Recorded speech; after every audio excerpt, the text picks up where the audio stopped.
À mon avis, ils vont pas s'en sortir. J'ai pas manifesté depuis les années 80 et c'est la deuxième. Et c'est des bombes à retardement. À un moment donné, les gens, ils ont les informations. Donc les sujets, ils tombent. C'est aussi des menteurs. Hein. Les deux font que les gens sont dehors. Voilà. Même si la loi est votée, pour moi, ça va continuer. On apprend des choses au fur et à mesure.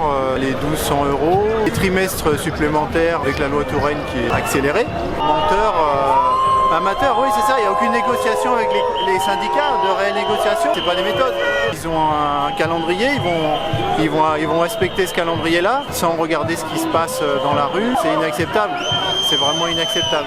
Ils écoutent personne en fait, ils n'écoutent pas les revendications des syndicats, ils n'écoutent pas les revendications des gens dans la rue. Je pense qu'il faut faire nombre. À partir du moment où les gens restent dans leur coin et manifestent pas, ça sera d'autant plus facile pour le gouvernement de faire passer les choses. Ouais, parce que vous dites, je ne me suis pas manifesté depuis les années 80, donc qu'est-ce qui a été l'élément déclencheur pour aujourd'hui davantage vous impliquer Alors peut-être parce que je suis proche aussi de l'échéance de la retraite, et de la retraite et que à cause de cette réforme, de toute façon, je suis sûr de faire au moins 2 trimestres de plus que ce qui était prévu avec l'accélération de la loi Touraine. Mais on a des enfants qui ont manifesté plusieurs fois et même les jeunes sont... C'est ce que je dis moi aux jeunes, ça vous concerne aussi et ça concerne tout le monde. Donc ça ne concerne pas que les gens de mon âge. De toute façon, le rapport du corps le dit, hein. Il y a d'autres paramètres qui permettent de répondre finalement aux difficultés qui sont d'ailleurs temporaires. Parce que jusqu'à 2030 en gros il y a peut-être des difficultés, mais après avec les départs finalement des gens ce qu'on appelle les papy boom, hein, les gens vont disparaître naturellement et ce pic là va être lissé à un moment donné. Donc voilà, c'est une vue à court terme. C'est vraiment une vue à court terme et le corps l'explique bien d'ailleurs. Mais bon, le corps, le gouvernement prend une petite partie de ce qui est expliqué dans le rapport du corps et sans prendre vraiment tout en considération. Donc voilà. Pourquoi je dis que c'est des amateurs, c'est que c'est pas pro quoi. Ils n'ont pas été pros à la fois dans l'analyse du sujet et au niveau des négociations avec les syndicats. Est-ce que c'est pas une volonté aussi de désinformer un petit peu, de ne pas donner toutes les informations sur le fond de la réforme, parce que derrière on l'a vu hein, quand il y a eu des débats à l'Assemblée, petit à petit les éléments, l'argumentaire du gouvernement étaient démontés par les députés puis ensuite par les sénateurs.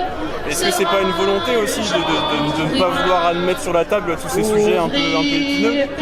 Oui, mais enfin, c'est à discuter, il y a des choses à discuter, mais ils nous ont pris un peu en traître sur beaucoup de points, les 1200 €, l'accélération de la loi Touraine, et puis là ils lâchent un peu le but des choses.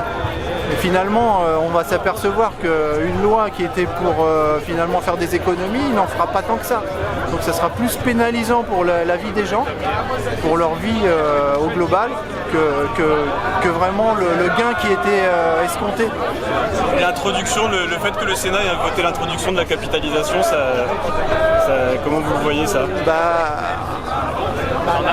Probablement que ça sera une voie aussi dès le début de la carrière, c'est de mettre un peu d'argent de côté pour justement avoir une meilleure retraite. Mais le corps le dit bien, à partir du moment où on reste sur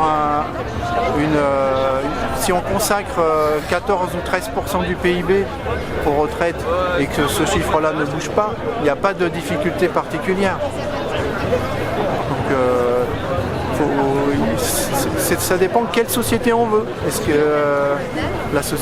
qu'on veut vraiment le bonheur des gens ou on veut les faire trimer? Il y a plein de métiers qui sont trop difficiles, aller jusqu'à 64 ans, voire même plus, parce que des gens qui n'ont pas tout leur trimestre, ils vont être obligés d'aller au-delà. C'est un vrai choix de société qui joue, à votre avis, là, d'avenir, pour une société plutôt solidaire. Que la société soit solidaire, c'est sûr. Il faut que les jeunes, à un moment donné, eux aussi, ils aient une retraite, c'est sûr. Hein. S'il n'y a plus d'argent, il y a un problème. Mais à partir du moment où on reste sur un pays, on consacre une part du PIB qui est stable, il n'y a pas de problème. De toute façon, même l'INSEE le dit bien, hein, ils ont fait une étude et ils le disent. Ok, il y a moins de cotisants